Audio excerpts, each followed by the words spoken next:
Hello everyone, welcome to the channel Being Persistent. So आज हम square of opposition का जो रिमेनिंग पार्ट है वो करने वाले हैं, ठीक है।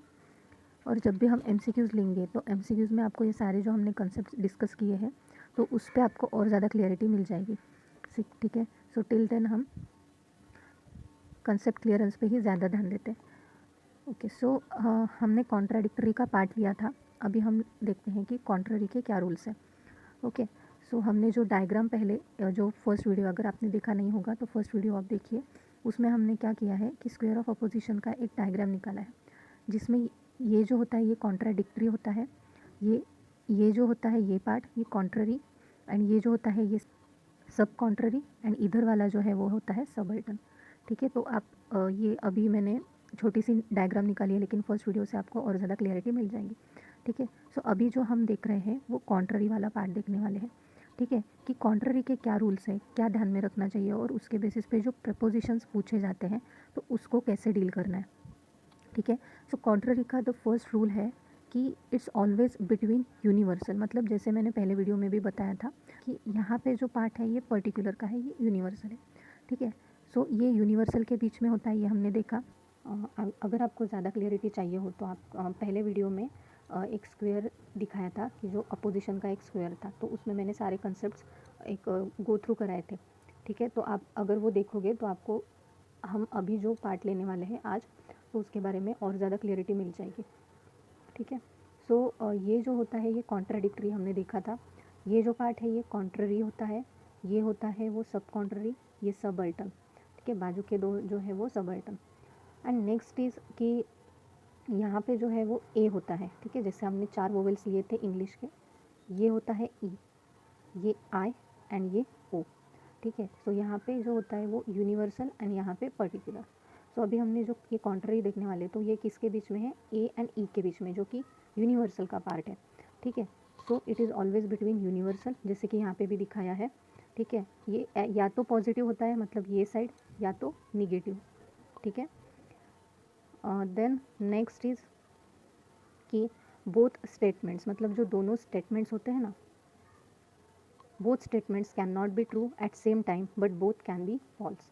मतलब कि जो भी दो स्टेटमेंट्स होंगे तो वो एक ही टाइम पे सही नहीं हो सकते, ठीक है, लेकिन वो एक ही टाइम पे फॉल्स हो सकते हैं, ठीक है। ये इसका रूल है। मतलब अगर दो प्रेपोजिशंस हमको दिए हैं, ठीक है, तो कॉन्ट्ररी मतलब ए और ई, ये अगर हमको दिया जाए तो दोनों एक ही टाइम पे सही नहीं हो सकते। मतलब कि सपोज़ एक कॉलेज के जो प्रिंसिपल है तो वो एक ही टाइम पे एक ही होगा ना, कोई तो दो प्रिंसिपल कैसे हो सकते हैं, ठीक है। सो दोनों एक ही टाइम पे सही नहीं हो सकते हैं, लेकिन दोनों एक ही टाइम पे फॉल्स हो सकते हैं, ठीक है। मतलब तीसरा ही कोई प्रिंसिपल हो सकता है, मतलब जिनको हम मान रहे हैं वो नहीं हो सकते हैं, तीसरा ही कोई हो सकता है, ठीक है। सो दोनों एक टाइम पे नहीं हो सकते प्रूव, लेकिन बोथ कैन बी फॉल्स। ये रूल समझ में आया। Then if one is true other will be false definitely, मतलब अगर ये सही है तो इसको हमको फॉल्स मानना ही पड़ेगा, ठीक है।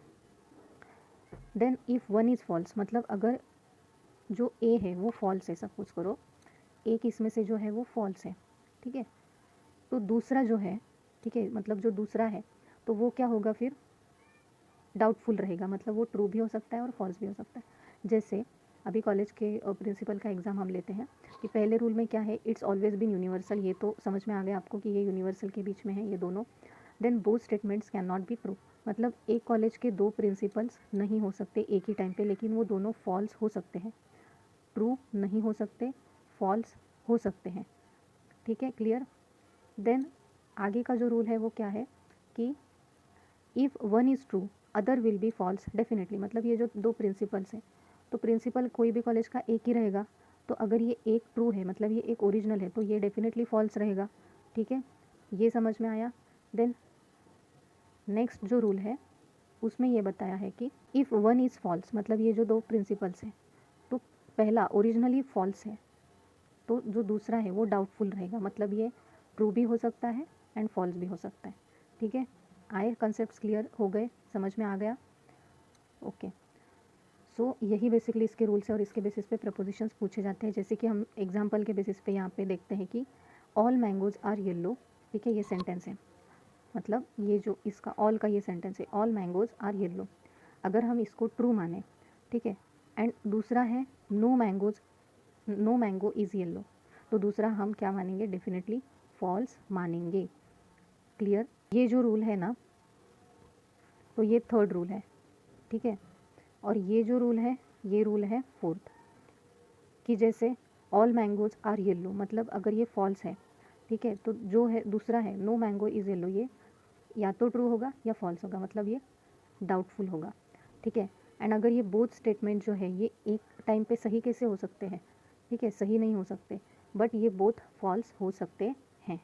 आई होप आपको क्लियर हो गया होगा कॉन्ट्ररी के रूल जो है उसके बेसिस पे जो भी प्रपोजिशंस है, और हम इसके बेसिस पे जो भी अभी आगे एग्जांपल्स लेंगे तो आपको समझ में डेफिनेटली आ जाएगा, ठीक है। सो अभी जो पार्ट हम लेने वाले हैं वो है सब कॉन्ट्ररी, मतलब ये जो स्क्वायर है अपोजिशन का, जैसे हमने ये कंप्लीट किया, कॉन्ट्राडिक्टरी कंप्लीट किया, अभी हम लेने वाले हैं सब कॉन्ट्ररी, ठीक है, जो नीचे वाला पार्ट है। तो ये किसके बीच में होता है, तो पर्टिकुलर के, मतलब I and O, okay, it is between particular, ये अफर्मेटिव, ये निगेटिव, ठीक है। अपोजिट टू कॉन्ट्ररी, मतलब इसके जो रूल्स है कॉन्ट्ररी के, ठीक है, उसके एकदम अपोजिट रूल्स किसके हैं, सब कॉन्ट्ररी के।